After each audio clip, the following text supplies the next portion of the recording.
जय माता दी दोस्तों। शारदीय नवरात्रि के 7 दिन हो चुके हैं आज, लेकिन षष्ठी है क्योंकि 2 पंचमी थी। अष्टमी और नवमी भेले है, साथ में है और कल सप्तमी है। तो दोस्तों, शारदीय नवरात्रि में माता को प्रसन्न करने के लिए हमने कई सारे उपाय करते हैं। जैसे माता जी को उनके प्रिय भोग लगाते हैं, चुनरी चढ़ाते हैं, श्रृंगार का सामान चढ़ाते हैं, उपवास करते हैं। आज के इस वीडियो में मैं आपको काली माता के लिए एक ऐसा उपाय बताने वाला हूँ कि अगर आपने वो उपाय करा तो आपको कभी भी धन की कमी नहीं होगी। उस उपाय को करने से काली माता बहुत जल्दी प्रसन्न होंगी और आपकी जो भी मनोकामनाएं धन से संबंधित है, रोग से संबंधित है, आपकी जो भी मनोकामनाएं वो जरूर पूरी होगी। तो इस वीडियो के अंत तक बने रहिए ताकि आपको वो उपाय और उस उपाय को करने के क्या नियम हैं वो पता चल सके। दोस्तों, काली माता को कई सारी चीज़ें चढ़ाई जाती है उनको प्रसन्न करने के लिए। जैसे पान का बीड़ा में मीठा पान का बीड़ा, जिसका वीडियो मैंने अपने चैनल पर डाल रखा है, तो आप जाकर वो भी देख सकते हैं। इसके बाद है जैसा उनको नींबू की माला चढ़ाई जाती है। जैसे कल सप्तमी है तो आप उनको नींबू की माला चढ़ा सकते हैं, तो उसका भी मैंने वीडियो डाल रखा है, आप वो भी जाकर देख सकते हैं। तो जो नींबू की माला है वो शत्रु पर विजय प्राप्त करने के लिए वो उपाय किया जाता है। आज का जो उपाय है वो उन लोगों के लिए जो धनवान होना चाहते हैं, जिनको धन की कमी है, जिनके पास पैसा रुकता नहीं है, तो उन लोगों के लिए उपाय है, तो वो लोग ये उपाय कर सकते हैं। तो आपको करना क्या है कि काली माता को एक और चीज़ प्रिय है, वो है गुड़। आपको काली माता को गुड़ का भोग लगाना है। अब आप गुड़ कितने ही ले सकते हैं, 1.25 किलो, 5.25 किलो, 2.25 किलो, वो आपकी श्रद्धा के ऊपर है। 10 किलो, 11 किलो, 11.25 किलो, आप जितना चाहे उतना गुड़ ले सकते हैं। वो गुड़ आपको माता को अर्पित करना है, माता को भोग लगाना है उस गुड़ का पूरी श्रद्धा भाव से। और जब आप माता को भोग लगाएं तो उस समय आपके मन में जो भी मनोकामना है धन से संबंधित है, मान लो कि आपका कोई बिजनेस है, कोई शॉप है, तो आप वो चाहते हो कि वो शॉप और आगे बढ़े या बिजनेस आगे बढ़े। अगर आप नौकरी कर रहे हैं तो वो नौकरी में आपको तरक्की मिले।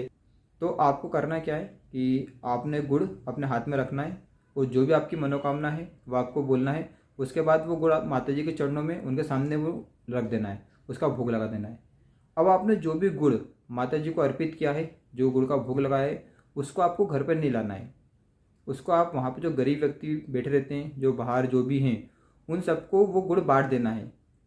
वो गुड़ बांटने के बाद आप देखना कि आपके जीवन में एक ऐसा चमत्कार होगा। आप अगर बिजनेस में है, दुकान है, तो दिन दुगनी रात चौगुनी आप तरक्की करोगे और आपकी जो नौकरी है वो नौकरी में आपकी तरक्की हो जाएगी। क्योंकि काली माता को गुड़ का भोग लगाया जाता है और काली माता को जो गुड़ है वो बहुत अधिक पसंद है, उनको बहुत अधिक प्रिय है। अब आपने क्या करा कि वही गुड़ गरीबों में दान कर दिया, तो आपके 2 कार्य हो गए। एक तो आपने काली माता को उनकी प्रिय वस्तु चढ़ा दी, उनका भोग लगा दिया, और दूसरा आपने गरीबों को गुड़ दान कर दिया।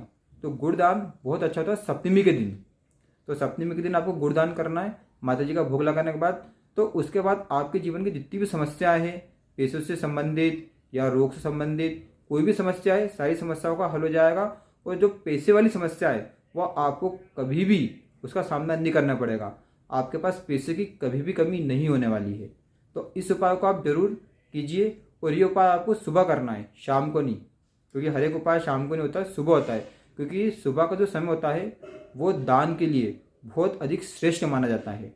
तो इसलिए आपको ये जो उपाय है वो सुबह करना है। ऐसा नहीं कि आप शाम को कर रहे हैं, टाइम नहीं मिला। अगर आप शाम करेंगे तो उसका कोई मतलब नहीं निकलने वाला है, क्योंकि दान का सबसे श्रेष्ठ जो समय है वो सुबह का होता है।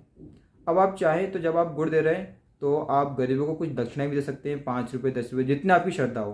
तो वो भी एक अच्छी चीज़ है कि अगर आप, क्योंकि धन जो है, जैसे विद्या बांटने से बढ़ती है, ऐसी जो धन है वो बांटने से बढ़ता है। और जो दान है वो हमेशा उस व्यक्ति को दिया जाता है जिसको ज़रूरत है। मान लो अगर आप पैसा नहीं देना चाहते तो उनको आप खाने की वस्तु दे सकते हैं, जैसे कुछ भी दे सकते हैं आप खाने की। और दान उसी को करना चाहिए जिसको उसकी ज़रूरत है। अगर कोई भूखा है तो उसको भोजन कराइए। अगर किसी के पास कपड़े नहीं है तो उसको कपड़ा दान कीजिए। किसी के पास चप्पल नहीं है तो उसको चप्पल दान कीजिए। अब आप ऐसा नहीं कि जिसको ज़रूरत ही नहीं है उसको अगर आप वो दान कर रहे हैं तो वो दान फिर नहीं लगता है, उसका पुण्य कम मिलता है।